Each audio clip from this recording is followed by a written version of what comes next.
You know, there's a new way to grow crops. It's known as Agrobotics, and this year it's featured at the San Antonio Stock Show and Rodeo. Yeah, computers help us do virtually everything. Shop, they help us do our job. Paul do the weathercast. Why not help farmers as well? KENS 5, Maggie Laughlin joining us from the rodeo. This is pretty amazing stuff too, Maggie.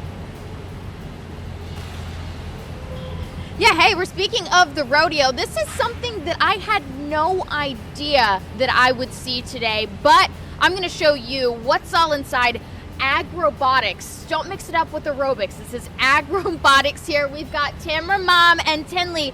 Tinley's actually competing in the competition today. Are you excited for it? How do you feel? Yes, I feel very confident.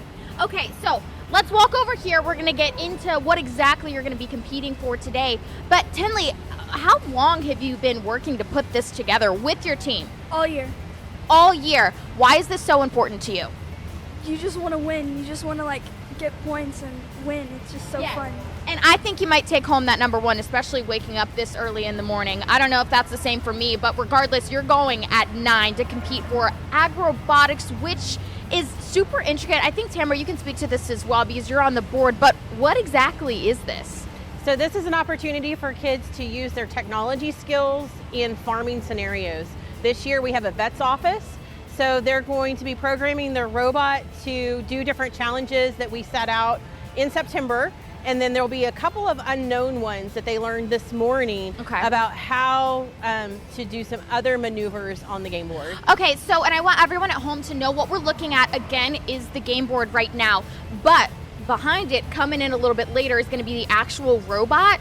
Yes, so every team will have a robot that they bring in, and it's about a foot by a foot. They're very small robots, but they've programmed them to autonomously move across the game board, which means there's no remote control driving. They have to know where their robot is going, and when they press that button, it's got to go to where they want it to go. Absolutely, and I guess you can go as far to say, anything with a robot, it makes things more efficient, right?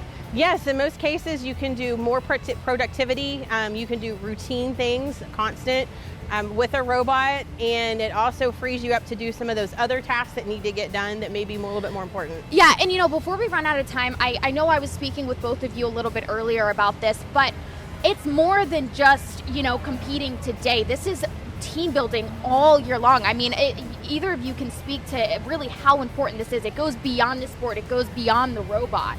So I'll let Tinley talk a little bit about her team and how they interact together. Sure.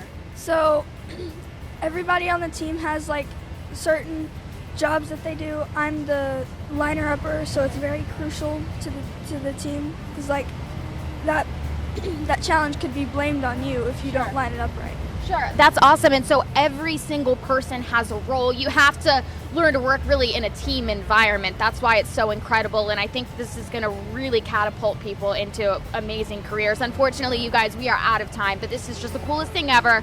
Give me a high five. Good luck out there. I think she's taking home number one. We'll be right back after the break.